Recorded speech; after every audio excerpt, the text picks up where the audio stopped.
Two of the world's biggest companies are in combat. The prize for the winner will be control of the fastest growing form of entertainment in the world: video games.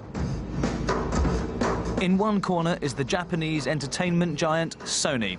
For years, its original PlayStation laid waste to all rivals. Now Sony is betting the company on its successor becoming a bigger phenomenon. My favourite phrase about PlayStation, recently someone described it as the fastest growing religion in Europe. And it has that sort of feel to it.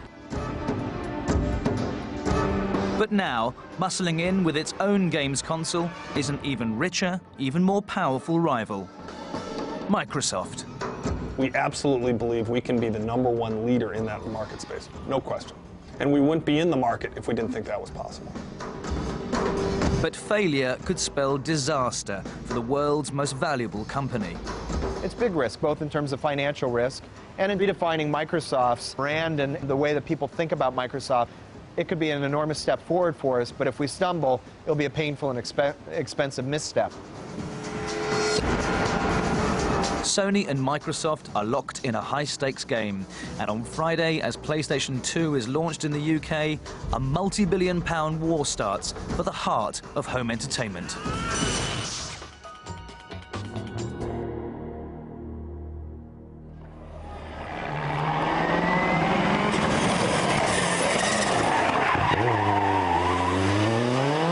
Only 6 weeks to go till the UK launch of PlayStation 2. Its success will depend on it having the best games. This is all going on, you know. Martin Kenwright is developing a driving game for the new console. Martin's come with a sound recordist to the San Remo rally in Italy to get the game's sound effects just right. In the game's war, developers go to extraordinary lengths to make their creations as lifelike as possible. He must be taking his grandmother to the shops, I think. We're here to do basically as much research as possible on the tracks, on the environment, on the cars, to meet all the teams, and basically to get every bit of reference we need to make a computer game. Games are no longer made by lone programmers in bedrooms. Millions are now spent on games production. We've been developing the game for about a year now, and we're reaching some pretty big deadlines where we have to have the game almost feature complete. And probably in the next 3 or 4 weeks, some big decisions are going to be made about whether we're going to do, 3 or 4 subsequent sequels. So it's quite an important time, especially for us to get all the final polish on the game. Martin's game is due for release next summer, but even at this early stage and without the sound effects, it looks promising. £1 billion of game software was sold last year in Britain alone, and with console makers taking a cut on each one, hit games and star developers are crucial ammunition in the games war. Two of the business world's fastest movers, Sony and Microsoft, are vying for the supremacy of the booming video games industry. The games market is a cultural phenomenon. As a form of entertainment, it's been vastly underrated, and yet in terms of sales, it's bigger than movies, bigger than videos, and fast catching up with the music business. And as current market leaders, Sony are in pole position.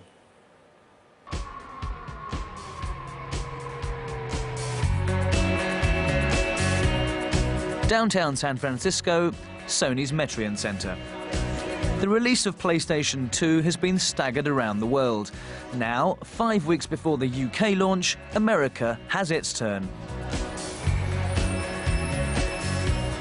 1,000 games addicts have queued up all day, desperate for the new machine. Doors open at midnight, but until then, people in the line endure some old-fashioned entertainment.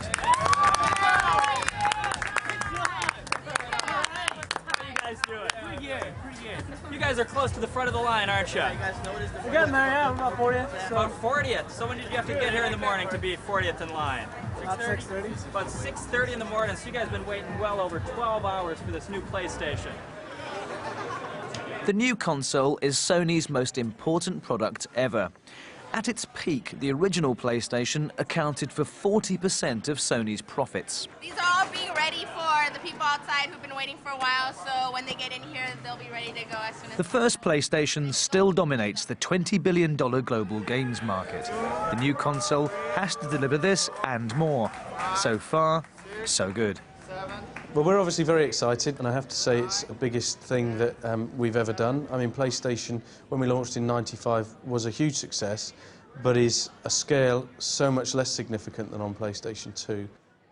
Demand in Japan has outstripped anyone's forecast. So they've currently sold 3.5 million PlayStation 2s in Japan. They launched 6 months ago, and they've managed to sell 3.5 million, which took them around about 2.5 years to do on PlayStation 1.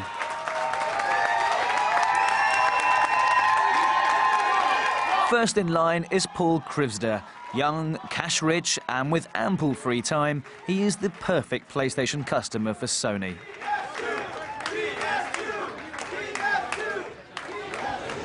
Sony aren't the only players in the games market.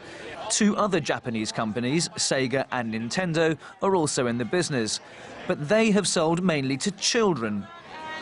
So in claiming the cash of mostly male, 20-somethings like Paul, Sony have left the rest for dead in the adult games market. Until now.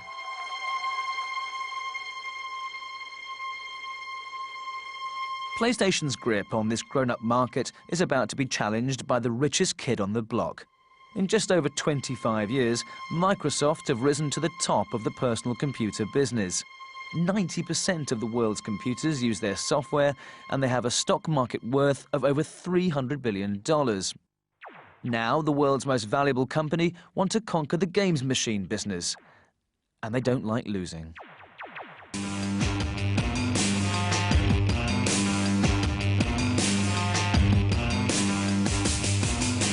Redmond, an hour outside Seattle, at Microsoft's Games HQ. 1,000 people are plotting here to make their company the kingpin of the games machine business.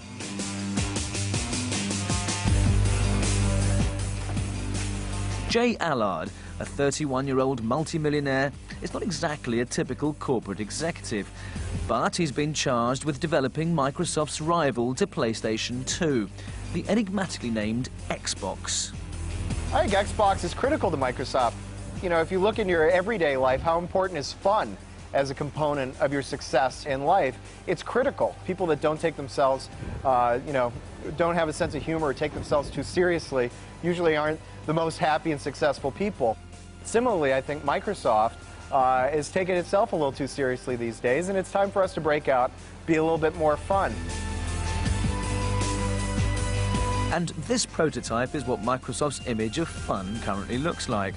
Due out next year, the big sell is that it'll be 3 times more powerful than PlayStation 2. We don't have to go that far because we still know the user account was tied. The Xbox High Command meet in their war room to discuss how to topple Sony. He can share that track. No, but with you, take right? the stats example is a better example because in the stats. Robbie Bach is in charge of harnessing the talents of Allard and his team. Bach's job is to keep a close eye on the multi-billion-dollar budget and deadlines. This project has been on a very tight timeline from the beginning, with almost every aspect of it being tight. We're right on the edge of having several big breakthroughs. We're also at the point where we got to start making the tough decisions. Sure, absolutely. Right? We're at the point where we've been kind of dreaming for a year or however long it's been, and we've had a lot of grand ideas, and some of those areas are just not going to be there for launch. Where can you manage that? The Xbox is Microsoft's biggest ever project.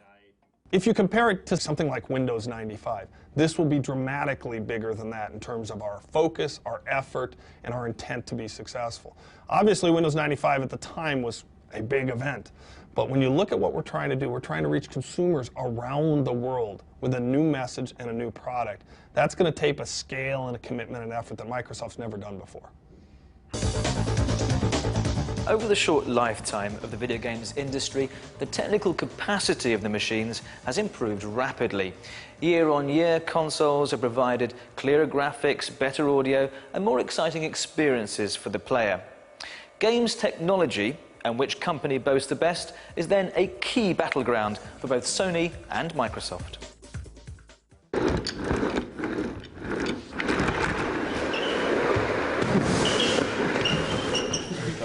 That was good, that was really good.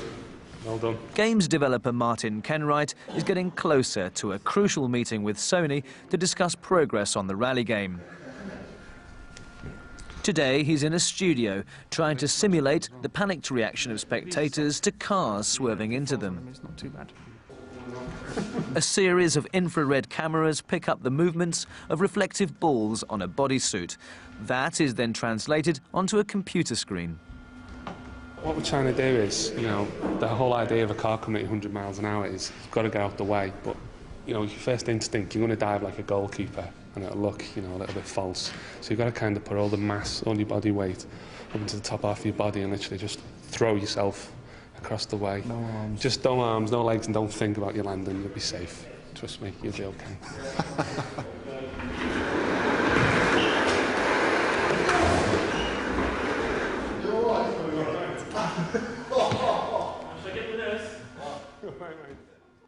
The PlayStation 2 allows us to do things undreamed of before. For example, a rally game. We now have the technology where we can create thousands of people, we can create spectacular terrain, we can create weather, we can have trees blowing in the wind, we have mud, dirt. It just feels, you can almost have to wash your hands after playing it, it feels so real. Martin's team are working round the clock for his big meeting with Sony. But Sony aren't the only console makers interested in Evolution Studios, his company. Good games are in scarce supply, so talent like Martin's is courted by both sides. Microsoft, from my own personal experience, are very serious. An interesting story is when I set Evolution up, just over 14 months ago, I think we'd been running for about a month, and all of a sudden, you know, the phone calls started coming in, and you know, they knew of my background, and they were actively, you know, soliciting Evolution Studios. They flew lots of people over from America, and very, very aggressively, you know, tried to do a development deal with us. Although in the end Sony signed Martin up, Microsoft struck back by announcing they'd done deals with 170 other game development studios. Developers are eager to work on J. Allard's machine, which is designed to be more powerful than PlayStation 2. Quite simply, the Xbox boasts more advanced graphics to play with. Our focus and our attention is on the most compelling experiences. And the experiences on a video game console are all about the games. So really, when we've designed Xbox, we designed it for the game developer. It's really a system by game developers for game developers. And by appealing to their needs and their sensibilities, we actually think that we've created not only the most powerful, but the most approachable and friendly box for game developers to realize their creative visions. While designing what they believe to be PlayStation-beating hardware, Jay and his colleagues draw inspiration from an old favorite. Seamus, baby. Oh, hey, it's good to see you're working hard today, too. Double or nothing, what do you say? I don't know, man. You got game today? I don't know, man. This is a 20-year-old machine called Robotron. Oh, this is the literature of video game. This is the penultimate video game. This is the old man in the sea of video games. This is the Aesop's Fables of video Pay games. special attention to the score between player 1 and 2. Ironically, it was at this gaming dinosaur that many key decisions were made about the kind of features the Xbox will offer. Really, a lot of the Xbox design came into being at this machine, where Seamus, myself, and some other guys on the team would come down routinely to the Robotron machine after hours and hours of work for late night, for some late night relaxation, and we would debate features, and we'd have an argument about feature. I wanted it out, he wanted it in, and we'd play for it instead of flipping for it or making some kind of educated decision. Instead, we would earn it.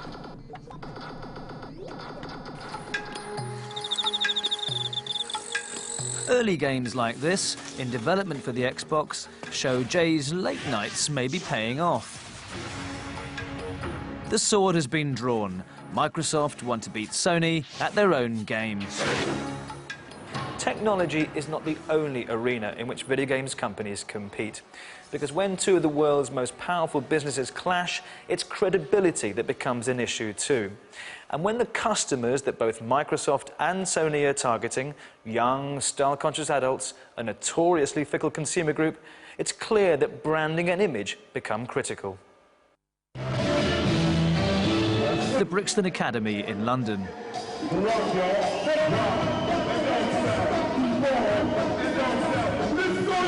Some of the best breakdancing crews around gather to compete in the finals of the UK B-Boy Championship. The competition has been sponsored for the last few years by PlayStation.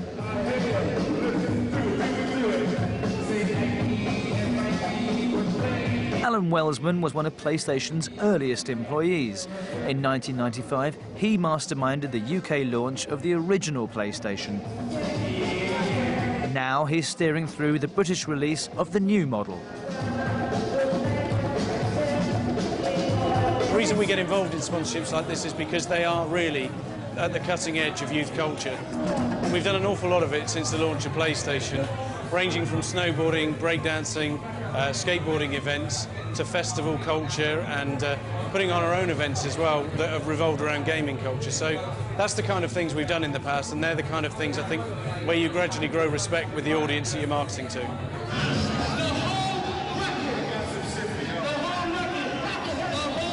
This was the key to Sony's success with the original PlayStation. With just a few weeks to launch, Alan is coordinating a major campaign to reinforce that message for PlayStation 2. It has to hit home, because as Sony are all too aware, the threat from Microsoft looms large. Microsoft probably has a different audience at the moment, but will be trying to step into that audience that PlayStation has nurtured for the last 5 years. The truth of it is that Microsoft have got deep pockets and have got a will to get involved in this business, so we expect them to be fierce competitors.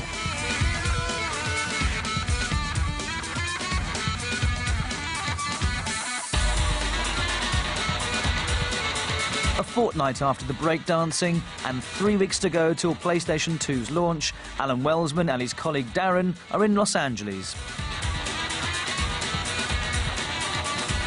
They're here to oversee the filming of a multi-million-pound TV commercial for the new machine.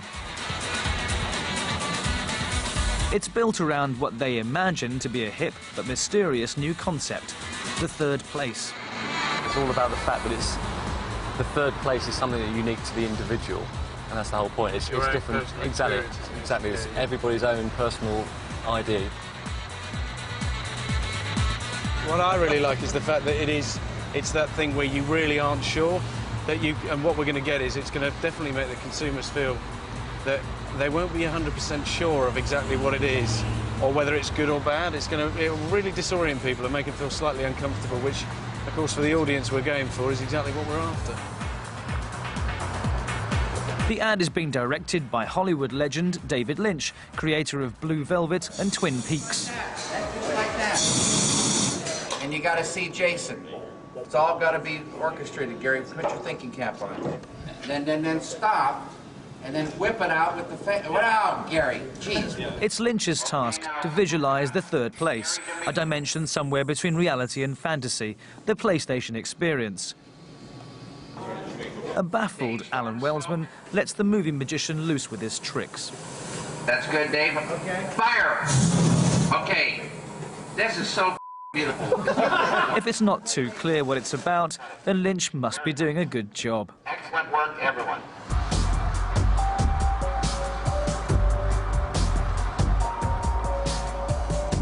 Even in a medium where abstract imagery is all-pervasive, Sony are investing unusual faith in the third-place concept. After the filming, Alan meets with the creative director Trevor Beatty, the man behind PlayStation's advertising. I think it's just a case of picking out the really key audience, and you always get a bit of wastage, don't you, on the sides, but we should be fine. I think it's almost Friday night Channel 4 slots is the kind of key. It's not about the product. That's the great thing about it. It's a movement rather than a product. It's like a religion. It's a way of life. In the advertising world, Beatty is regarded as something of a guru, and he's homed in on a stumbling block for PlayStation's new rival. I don't think Microsoft have an image problem. I think they have an image, and it's probably the wrong image for the one that's required for them to break this market. So they come from a different universe. They come from the office. They come from the work universe. Sony PlayStation has a massive credibility that Microsoft's money can't buy.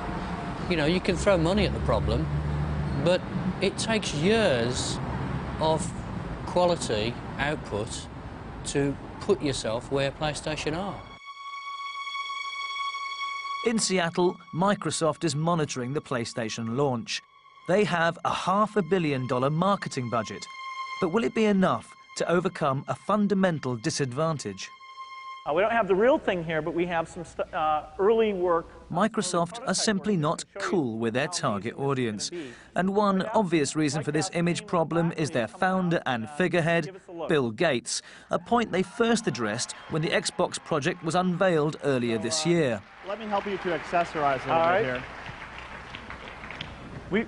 We don't have the box, but we do have the leather jacket, so... Bill isn't really an icon for this target audience, to be honest. You wouldn't think of him as a guy who walks around with 3 earrings in his ear and has, you know, a different kind of clothing style than most people wear. And so you really have to think about him not as much as an icon for the target audience, but an icon for Microsoft's commitment to the platform. And the icons for the target audience are people like Jay Allard, who really live and breathe in that environment.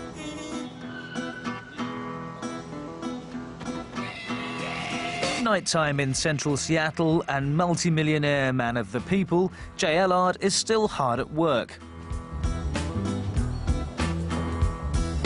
Albeit in the relaxed environment of Seattle's bar scene. I want to ask Amber.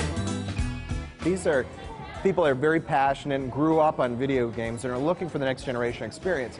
So often when I'm in bars, I'll just kind of, you know, talk it up with the various patrons here and get their read on the way games are going and what they'd like to see, and get some really good ideas and inspiration. So, you know, these places are flooded with who we're going to be talking to and selling to. We thought of an idea. Oh yeah? You work in virtual sex into it. Make an action pack for the guy and the girl. You can play online, you know, with your girlfriend miles away, and have sex virtually, of course. It's definitely an idea, but the product name is Xbox, not Triple Xbox. But it could be the Triple Xbox.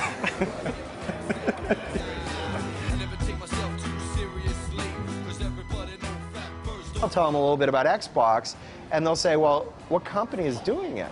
And I say, Microsoft. And sometimes you'll get the reaction, you know, Microsoft, what are they doing with the game system? Or Microsoft, you can't work there, you know, you seem too much like me to work at Microsoft. But often they'll come back and they'll say, wow, you know, I didn't think about Microsoft being a hardware company, but they probably will do a really good job at it. Microsoft know they've got some ground to make up in the credibility race, but they do have financial muscle, technical prowess, and a deadly serious desire to win.